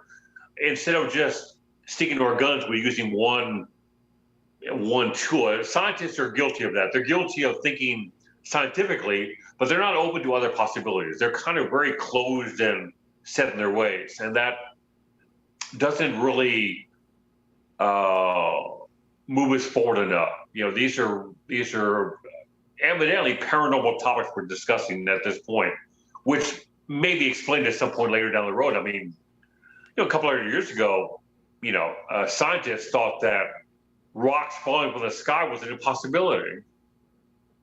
We now know they're called meteorites. What was thought to be paranormal at one point, we've explained. Well, we're talking science. The people, is that true? Because I look at, let's say the, in Mecca, the Kaaba, that there is a stone that they know fell from the sky, and that's one of the reasons why it's revered. Within the overall dogma and scripture, and how that relates to their faith. So they've known that it's fallen from the sky, but like, have they known specifically the type or the trajectory? Like, how are you basing that information? I know I'm nitpicking on that one thing. I just don't know if it's an example. I'm talking scientists in Europe, which were guided by their religious faith. So we're talking like 300 years ago, 400 years ago. Okay. Yeah, as opposed to, nowadays the information is thrown around on a worldwide basis as a drop of a hat. Whereas prior to, let's say, the Industrial Revolution, peoples around the world were not aware of other people's knowledge or points of view or belief structure. So, but European scientists, particularly in Britain and France and Spain and some of the other countries, were not enamored with the idea that rocks fell from the sky. And it wasn't until the mid-1700s that they finally embraced the idea that rocks do fall from the sky and embraced the reality of that. There were scientists in the mid-1950s that felt that the manned lunar missions might fail because they felt the lunar regolith, the dirt, that any probe as it meant would sink into the dirt. Well, that's a real possibility. Yeah, it was a possibility, but we proved that was wrong. It takes scientific endeavors and exploration to prove or disprove theories. That's how it works. So I love the scientific method, but there are other ways to look at things beyond science that open up possibilities that we may not consider if we just stick to science. It has its place, but it's not the end all be all. So, speaking of the scientific method, for the 3% of UFO sightings that are unexplained, and let's say, whether it's another 3% of those, for argument's sake, are completely unexplained. So we don't know, it's not meteorological, it's not human tech. We don't know what it is. How, what kind of scientific method, how would you go about trying to analyze it as a non-scientist to say whether it's extraterrestrial or at least potentially extraterrestrial or, something else, like maybe it's a bird or an insect that refracted off of something and we just don't know? So let's say, okay, we have 100 cases on the books. We conduct 100 field investigations or examinations, which is a lot of work, but we explain things as balloons, aircraft, birds, bugs in a windshield, whatnot. We were left at 3%. We examine those 3% of cases that explain.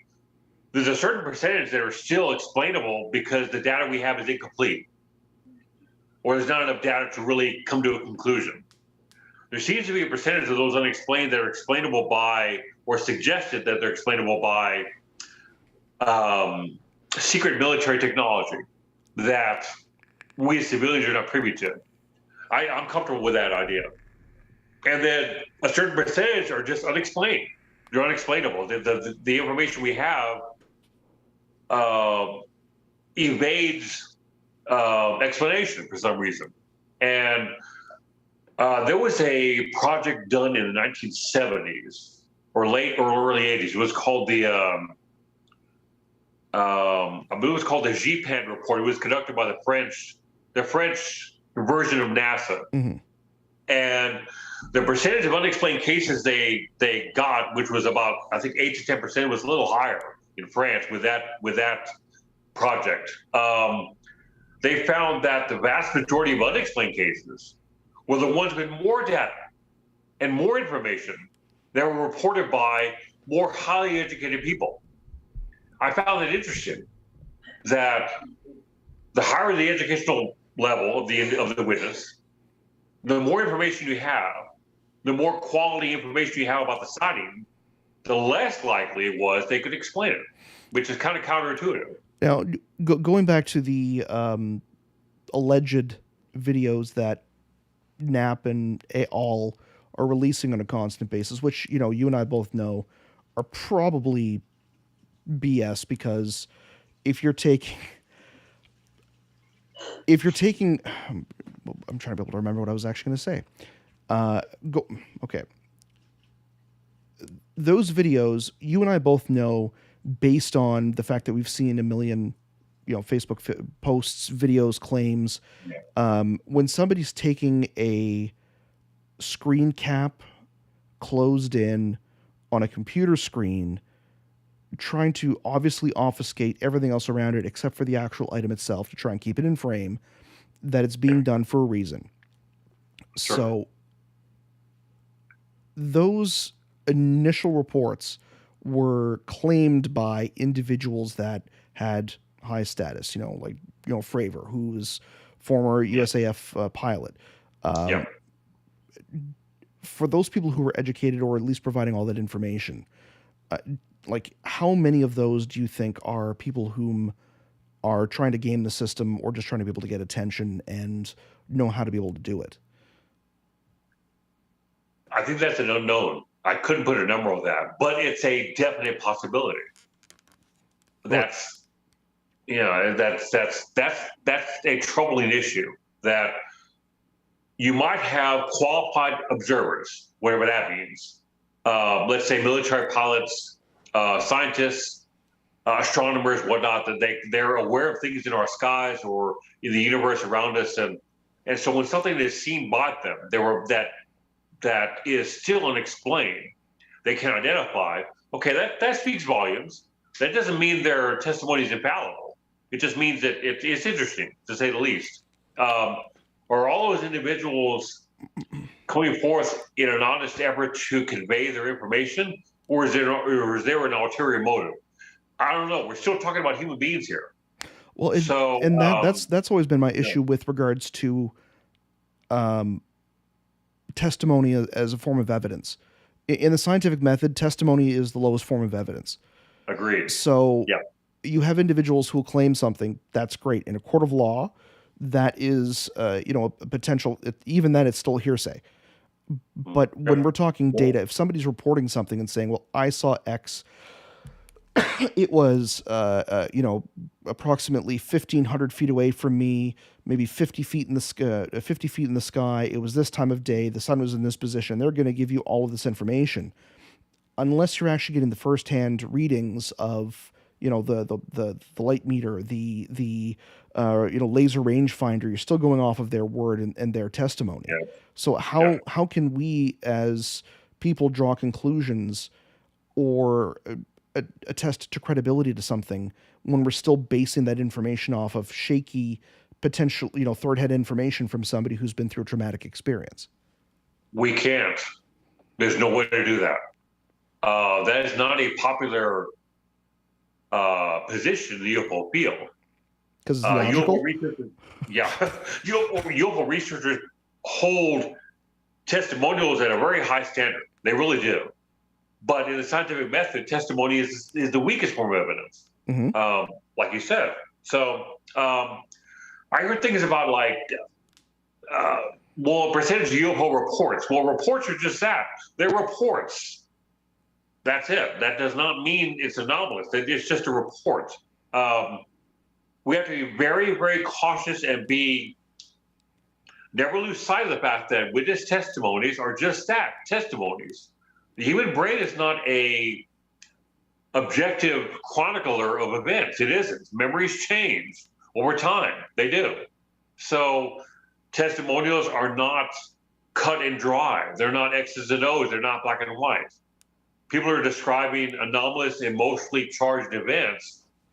They're not conveying the testimonials in an objective way. They're doing the best they can, but it can't be viewed as objective data. It cannot be. No, it's so that is part of the issue. So how can researchers claim to be researchers when they're just essentially getting testimonies? They're getting stories from people. That isn't researching. That's journalism. Yep. Yep. Exactly right. Yeah. So The vast majority of work, the vast majority of information we have is anecdotal. The cool vast story, majority. bro.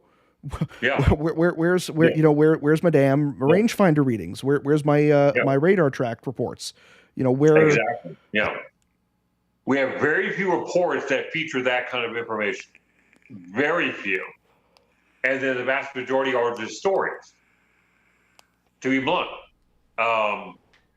Having said that, will I accept first-hand testimony from somebody? I'm much more comfortable with first-hand testimony.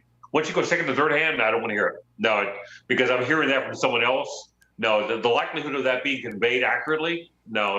my It's cousin's not. mother's dog's Exactly, groomer yeah. saw something one Yeah. day. No, not good enough. No. First-hand testimony that's conveyed relatively soon after the event is reasonable to embrace. Second, third hand, no, it's not.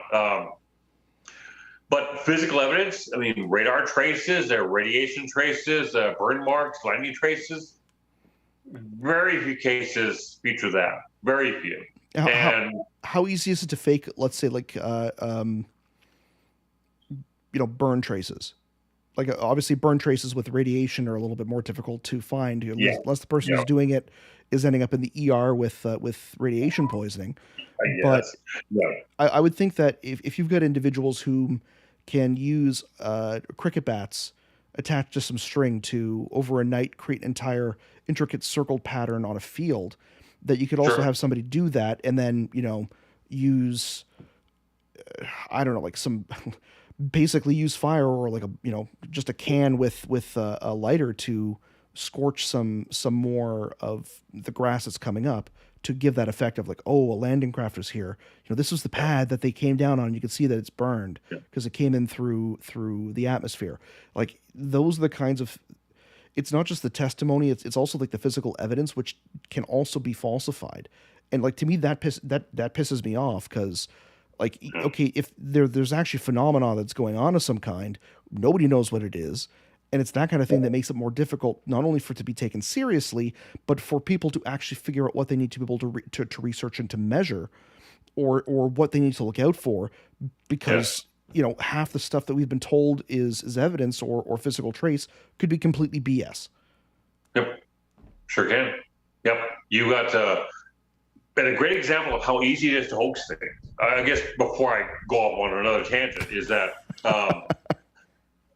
Let's talk MUFON first. The vast majority of field investigators at MUFON are not qualified investigators. They're not retired law enforcement. They're not retired scientists. They're not educated in the earth sciences.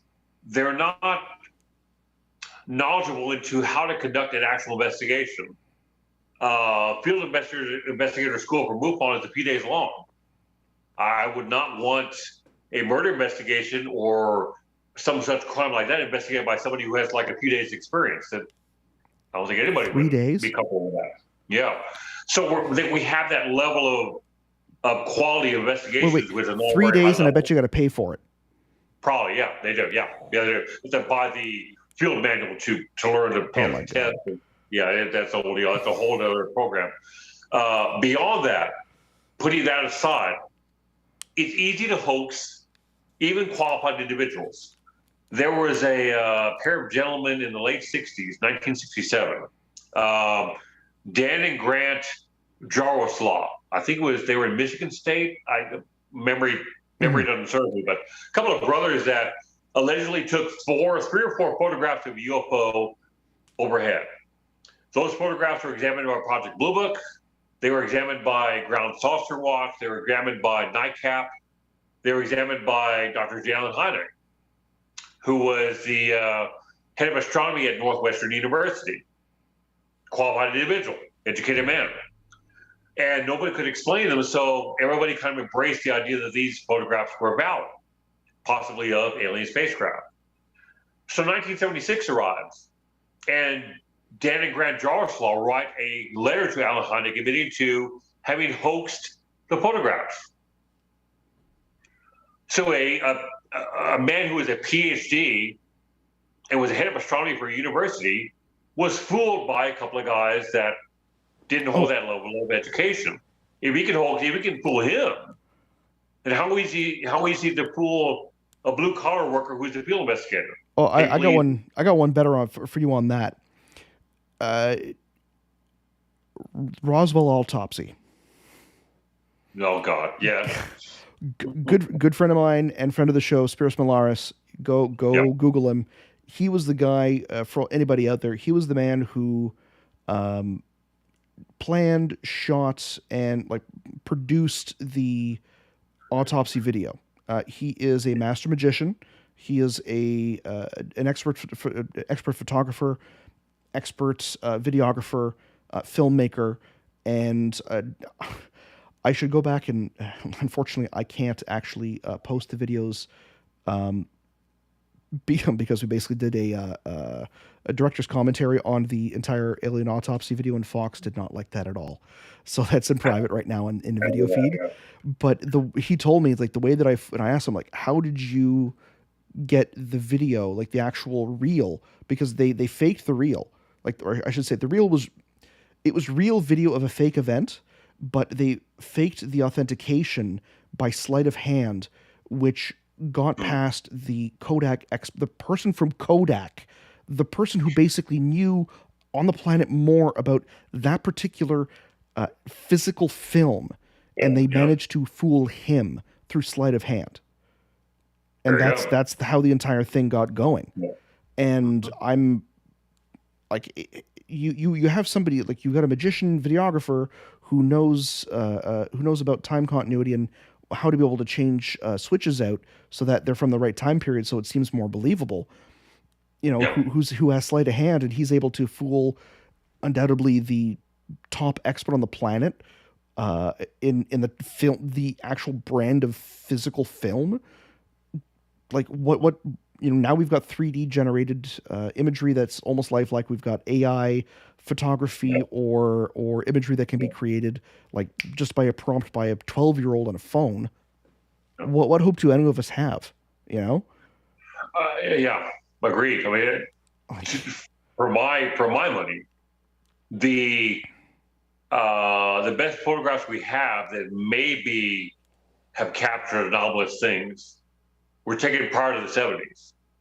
But as time has gone on and technology has become more and more prevalent and more advanced, it becomes easier and easier to hoax things. And those hoaxes become more and more complex and more difficult to weed out. So is it becoming easier? How much time does it take to be able to produce a 3D video that seems lifelike versus taking a broom handle and some fishing line and attaching it to the top of a hubcap and then taking a photo? I would say that the latter is technically easier. Yeah. But time. I mean, a 16-year-old kid on a keyboard can make a pretty darn good video nowadays. Yeah. So, and the internet, any cursory scan of YouTube is chock full of UFO videos. Are any of those valid and unhoaxed? I have no idea. It's like a needle in a haystack. Third phase of moon. I don't know. It's tough. Well, I can recall even a couple videos that were claimed of UFOs, but they were actually of like NASA 3D generated images that were trying to be able to demonstrate the Chandra satellites, which were basically put in orbit to measure the level of water in the Grand Canyon. And it was like this guy's video was picked up by a couple of tabloids in the UK, which will pretty much post in anything up.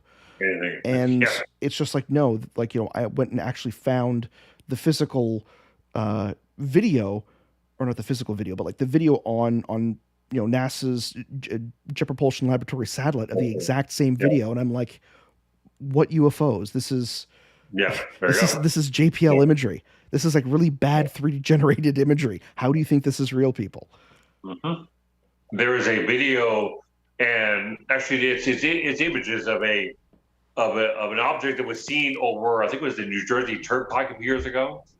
It was a UFO alien spacecraft. It's the Goodyear blimp. It was shown to be the Goodyear blimp. We have documentation showing it was flying in that area at the exact same time those images were taken. And now that is resurfaced. despite the information which supports and proves it was the Goodyear blimp, people are still posting those photographs saying they're alien. Well, that's why. So hopefully never go away. Never do. Well, this is why, like, I know that there are, like, for the some of the videos that To the Stars Academy put out, claiming to show the Tic Tac, which was just like the heat, the FLIR camera. Like I to this day, people will say like, oh, it was the internal reflection of the camera. Yes, it's a possibility. I still think that it was, that it was film from the I believe it was the X-23 hypersonic, like top secret hypersonic model that was launched, because the Nimitz was out at sea in that area at around the same time and pretty much the same flight path. So if somebody actually caught that video and it was from the Nimitz, something going that fast, well, that thing went that fast. Sure. And it was an actual physical object. And like that was something that was man-made. And even though we only had like maybe about a minute worth of footage and it was really bad quality, like those kind of strange things just like it's those kind of videos that just like they spawn a kind of a mind of their own, like the white van, guy in white van going to go get kids. It's that urban lore, urban myth.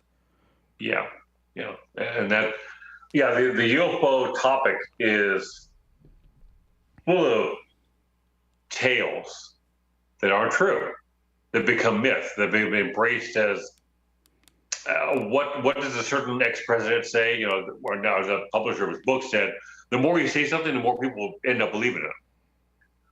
Yeah, you've got the Richard Nixon, Jackie Gleason UFO story. You've got the Aztec, New Mexico story. You've got the Aurora, Texas crash. The Maury Island event. Those are all shown to be hoaxes. Phoenix Lights. Time and time again. I'm sorry? Phoenix Lights. Yeah, and they live again. They never go away. I know, because you even have pilots who come forward and say, no, I was actually in that training exercise. It was flares. Yeah. And it's like, no, man, you're part of the government. It's a conspiracy. It was a UFO. Yeah, exactly. Yeah. Like, as maybe opposed it was. to, okay, an investigation shows this is invalid. Let's embrace the reality of an investigation. No, let's embrace the myth, perpetuate it down the road, never goes away. And that's why the field doesn't get anywhere. We're spinning our wheels. We're still discussing things that have been shown to be untrue.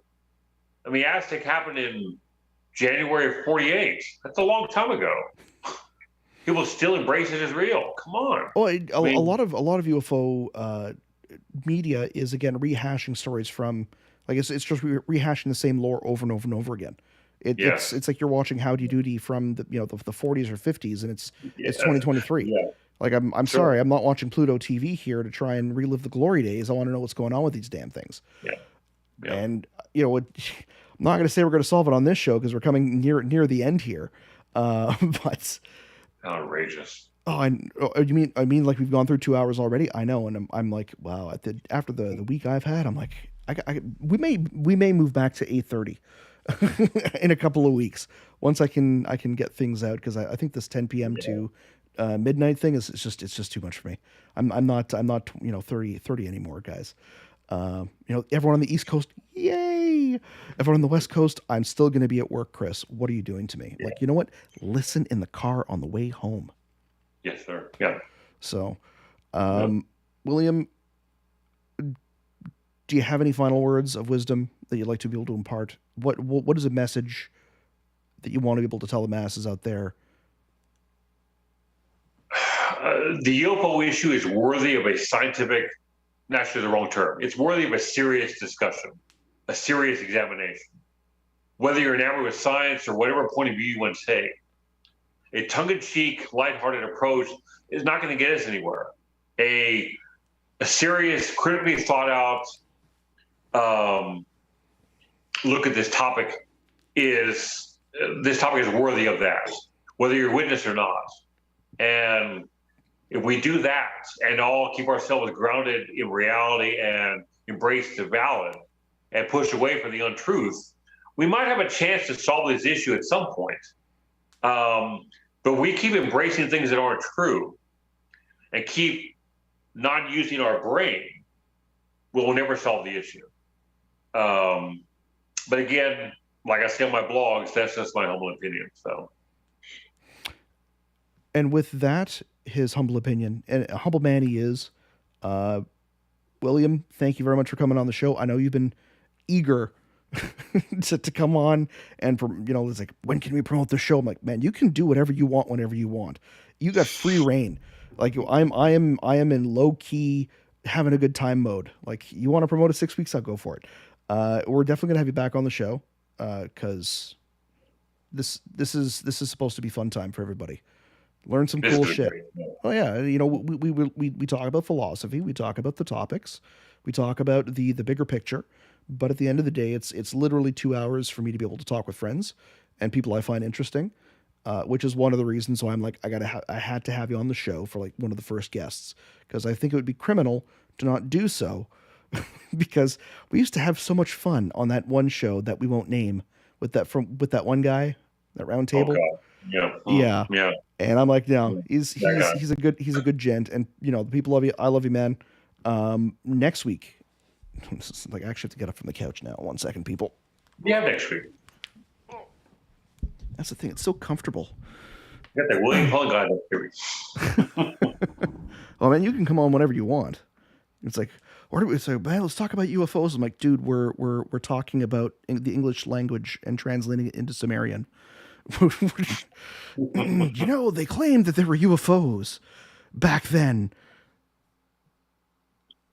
Actually, you know what, ladies and gentlemen, next week, very, very special edition of the show.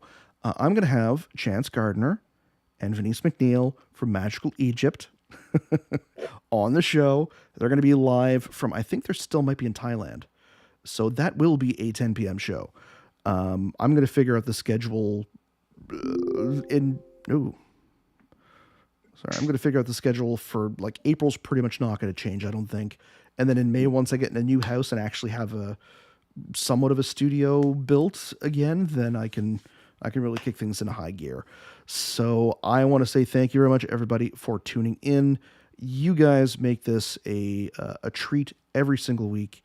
I'm honored and I'm humbled to be joined by people such as William, who are willing to come talk to me for 2 hours.